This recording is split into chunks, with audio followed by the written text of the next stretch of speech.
না না প্যাকেট দেয় না, ওদের খাওয়াবে বসিয়ে ওদের। গুড মর্নিং বন্ধুরা, উঠে গেছি অনেকক্ষণই। উঠে দেখো এদিকে ঘরে কাজ বাজা করে দিয়েছি, স্নানও করে দিয়েছি। ঠান্ডায় কি করছে দেখো, দাঁড়ো চুপ করে দাঁড়ো, পড়ে যাবে ধারে।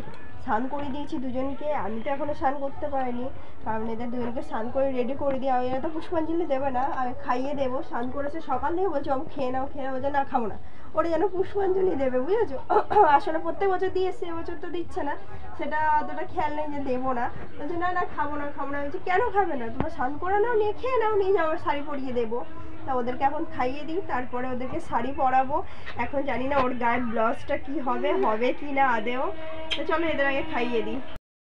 দেখো ওকে তো সায়াটা আর ব্লাউজটা পরিয়েছি, ব্লাউজটা হয়ে গেছে, কিন্তু এই হুকটা না লাগানো যাচ্ছে না, একটু টাইট হচ্ছে। সাইডে খুলতে হবে, সাইডে সেলাই আছে, তো এখন তো খোলার সময় নেই, এলে থাকে এটা তো এখান থেকে ঢাকা দেওয়া থাকবে।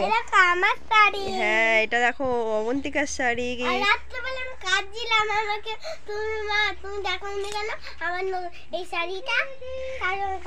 ও না জানে না যে ওর শাড়ি আছে, ওই জন্য করে হেভি লাগছে। এই দেখো আরেকজন রেডি হয়ে গেছে, ও স্কুলে যাবে বলে। এসে তোমাকেও পরিয়ে দিই শাড়ি, এদের রেডি করিয়ে দিই ঝটপট, কারণ আন্টির বাড়ি যাবে তো আবার দেরি হয়ে যাবে। দুজনকে দেখো রেডি করে দিয়েছি, দুজনকে দেখতে কেমন লাগছে কমেন্টে অবশ্যই জানিও। আর দেখো আমার খাটের অবস্থা দেখেছো, দুজনকে সাজাতে গিয়ে আমার খাট পুরো একদম তছনছ হয়ে গেছে। এখনো অবধি আমি স্নানও করতে পারিনি, কিছু না, ওদেরকে দেখে গিয়ে দিয়ে আসি আন্টির বাড়ি, তবে আমি স্নান করবো। দুজনকে দেখতে পাচ্ছ কেমন করে সাইজে, শাড়ি নিজে আমি পরতে পারি না, যা হোক করে দেখো শাড়ি পরিয়ে দিয়েছি ওকে। এটা হেভি লাগছে, নিজে নিজেকে বলছে হেভি লাগছে। আর ওর ওই যে শাড়িটা ছিল ওকে পরিয়ে দিয়েছি। ও বাবা নাচ দেখেছো? একটু কটা সেলফি ফেলফি তুলে রাখি ওদের। আমার মা তো পাগল হয়ে যাচ্ছে যে ওদের ফটো তুলে রাখবি, আমাকে পাঠাবি।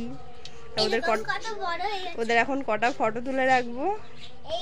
এখন তো আর আমাদের সময় না, এখন ওদেরই সময়। আমরা এখন আর সাজতে খুঁজতে আমাদের ভালো লাগে না, ভালো লাগে কি বলতো, সময় ওঠে না। দুজনকে সাজিয়ে আমি এই অবস্থা সকাল থেকে।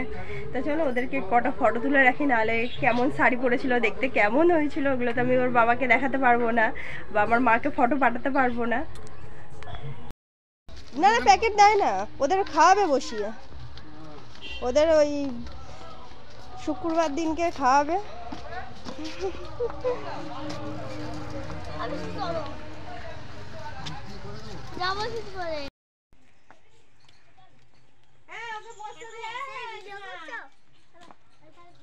না না না কোথায় যাচ্ছ?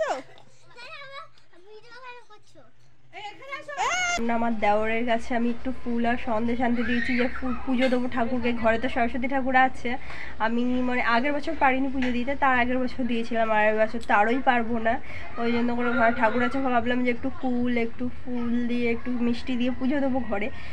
তো আমার দেওর উদাও হয়ে গেছে, খুঁজে কিছুতেই পাচ্ছি না কোথাও, ওই জন্য করে আমি এখনও স্নানও করিনি। ভাবলাম থাক ততক্ষণ আমি রান্নাটাই করে নিই, কেন কখন আসবে আমি জানি না।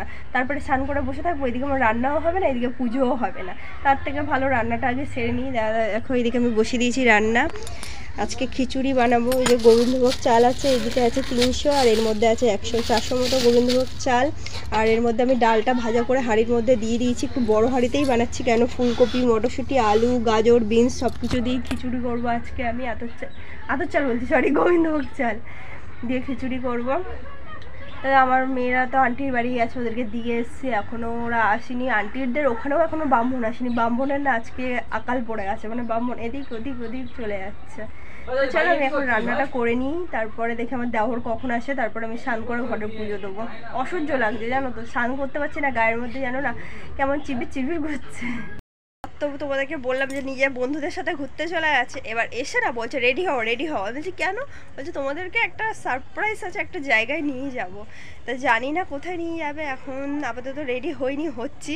সবে জিন্সটা পরে নিয়েছি, দেখো এই যে জিন্স পরে নিয়েছি, আর এখনও রেডি হচ্ছি। আপাতত ভাবছি এখন কোথায় নিয়ে যাবে, সেইটা একটা টেনশানে আছি যে কোথায় নিয়ে যাবে। বন্ধুদের সাথে তো নিজে ঘুরে টুরে একদম এসছে, তা আমরা এখন রেডি হইনি হচ্ছি, তা রেডি হইনি। আর অর্ণিমাও দেখো রেডি হয়ে গেছে, ওইটা পরে নিয়েছে, জিন্স পরে নিয়েছে, ওইটাকে রেডি করবো। ও যা বদমাশি করছে না বলার কথা না।